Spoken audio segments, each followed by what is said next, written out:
What if I told you that walking is the better exercise for fat loss and is the best way to ensure you don't gain that weight back? Yes, walking provides the best fat and weight loss results over time, even better than high-intensity interval training. I spent weeks combing over the latest evidence in trusted journals to help our clients achieve their health goals, and I will be sharing the results with you for free today. So stick around until the end as I reveal some exciting truths about exercise, weight, and fat mass loss that will surprise you and change how you think of exercising. I have obviously made some large claims and I will back it up with scientific evidence. After all, that's what we do here. First, let me explain how I came to this conclusion. I primarily focused on peer-reviewed papers called systematic reviews and meta-analyses. They are the gold standard on which health recommendations are based. Stick with me here. Imagine you're on YouTube looking for the best walking workouts for weight loss. You're bombarded with countless videos, some claiming miracles, others whispering doubts. How do you know which ones to trust? Enter systematic reviews and meta-analyses, your scientific detectives. A systematic review is like a meticulous librarian. They scour through mountains of research on walking and weight loss, grabbing only high-quality studies that meet strict criteria. Think of them as discarding clickbaity studies and focusing only on reliable sources. But a systematic review alone doesn't tell the whole story. That's where meta-analyses come in. Imagine them as data superheroes. They take the information from all those good studies, like number of participants and weight loss results, and combine it into a single powerful analysis. It's like merging all the detective notes into a clear picture, revealing the overall effectiveness of walking for weight loss based on a massive pool of evidence. Results from meta-analyses are often presented using a graph called a forest plot. Imagine a forest with lots of trees. Each tree represents a different study included in the analysis. A forest plot gives a visual summary of many studies. Instead of reading each study separately, you get a quick overview of what the majority of research says. A forest plot has 4 key parts. Part 1 shows study names. These are listed on the left side. Each row is a different study. Part 2 shows the effect sizes, which are indicators of how strong the relationship being investigated is. The effect size is represented by the middle column that has horizontal lines with squares or dots. These lines show how much effect, like weight loss, each study found. The dot in the middle of each line is the effect size estimate. Part 3 shows the confidence intervals. These are the horizontal lines extending from the dots. They show the range where the true effect is likely to be. Shorter lines mean more confidence in the results. If it's long, the study is less certain. Part 4 shows the overall effect. At the bottom, there's usually a diamond shape which shows the combined result from all the studies. If the diamond is to the left of the vertical line, it means the intervention, like walking, is generally effective. If it's to the right, it's less effective. Keep these ideas in mind as we go through the evidence. Let's define the exercises we will be comparing today.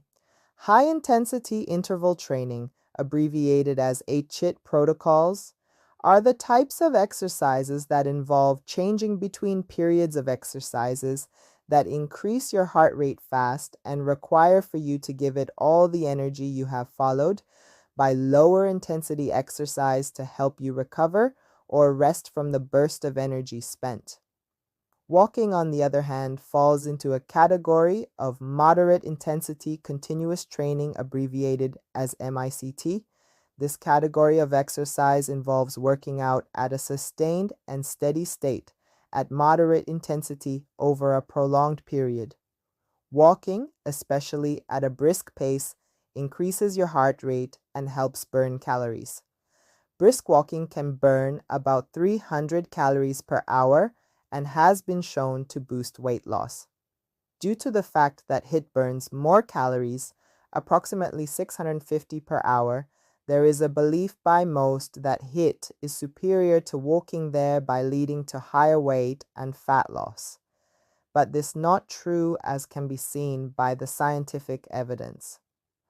A review by Keech et al., published by the Obesity Reviews Journal in 2017, compared body fat percentage and fat mass loss between people who did HIIT versus walking.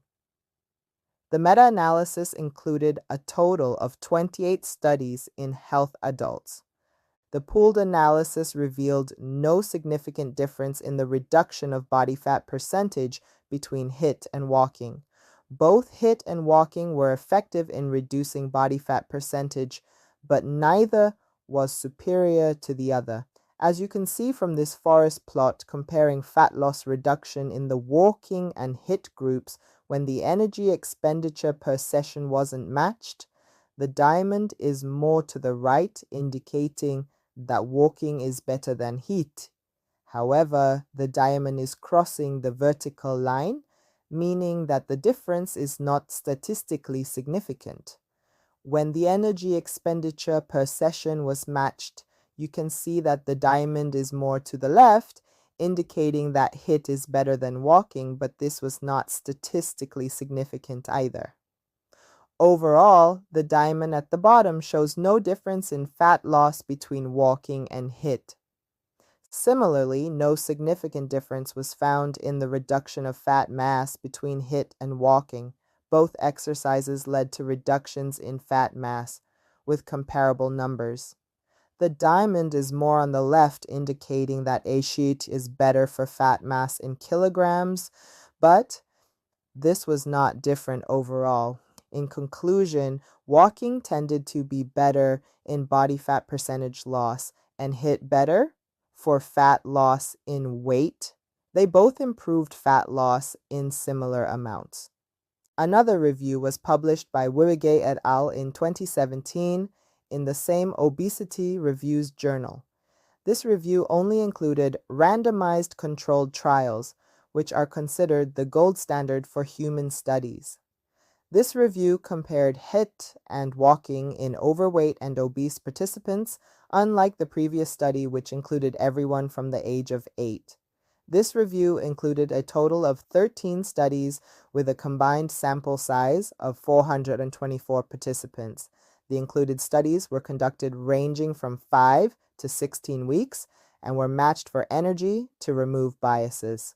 The review reported a 2.1 kilograms versus 1.7 kilograms body fat loss in the walking and HIIT groups, respectively, indicating a higher fat mass loss in kilograms for walking, but the difference did not reach statistical significance as the diamond is crossing the line.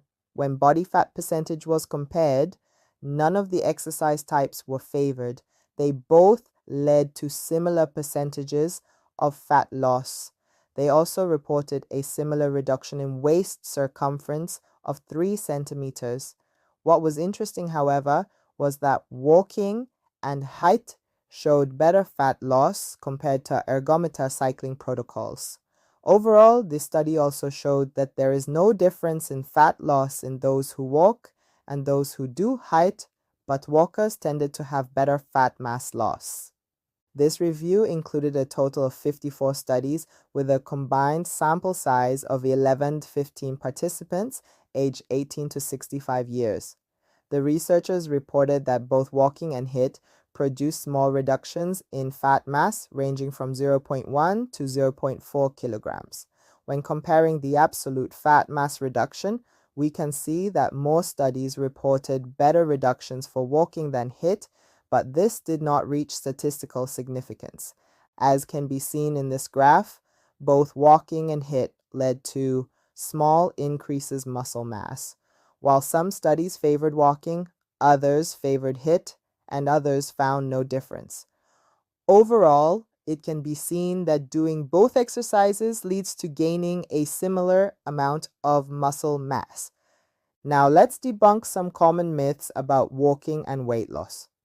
Myth 1: walking isn't intense enough to burn fat. Fact: studies show that regular brisk walking is highly effective at burning fat, especially abdominal fat. Studies show that people who walk briskly for a minimum of 30 minutes daily lose more visceral fat than those who do more intense exercises but less frequently. When matched for energy expenditure, the fat loss is the same.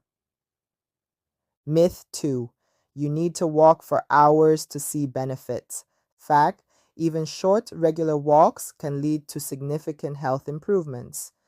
Studies have reported that walking for just 20 to 30 minutes a day significantly improves cardiovascular health and aids in weight loss. Myth 3: running or HIIT is always better than walking.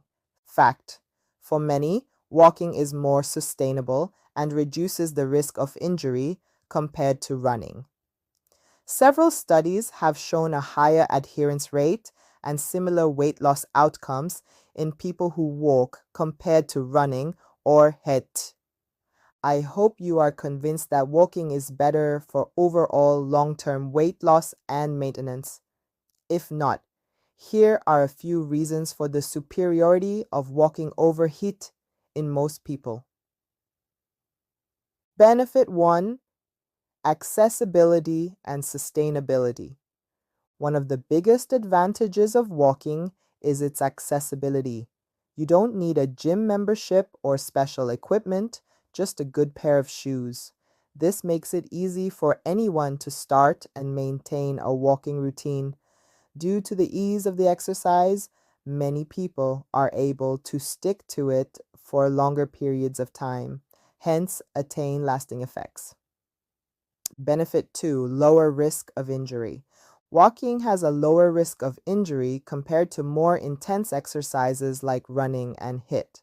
This makes it a safer option, especially for older adults and those with joint issues. Some studies found that walkers had a 25% lower risk of exercise-related injuries compared to runners. Benefit 3: mental health benefits. Walking also has significant mental health benefits. It reduces stress, improves mood, and boosts overall mental well-being. Some studies have reported that a 30-minute walk each day significantly reduces symptoms of depression in adults. While there are many benefits of HIIT, most people do not enjoy it. If you enjoy it, absolutely stick to it. But if you struggle to stay motivated when incorporating HIIT into your routine, the good news is you can get the same benefits from whaling. Here are some tips on how you can start incorporating walking into your daily routine. 1. Start small. Begin with 10 to 15 minutes a day and gradually increase your time. 2. Pick up the pace. Aim for a brisk pace where you can talk but not sing. 3. Stay consistent. Make it a daily habit. Consistency is key. 4. Mix it up. Explore different routes to keep it interesting. 5. Track your progress. Use a pedometer or a fitness app to monitor your steps and progress. Most smartphones have inbuilt trackers. While not accurate, they are cheaper than buying new gadgets. Subscribe for more science-based breakdowns of health and nutrition information and your chance to tell us what topic you want us to provide scientific evidence on.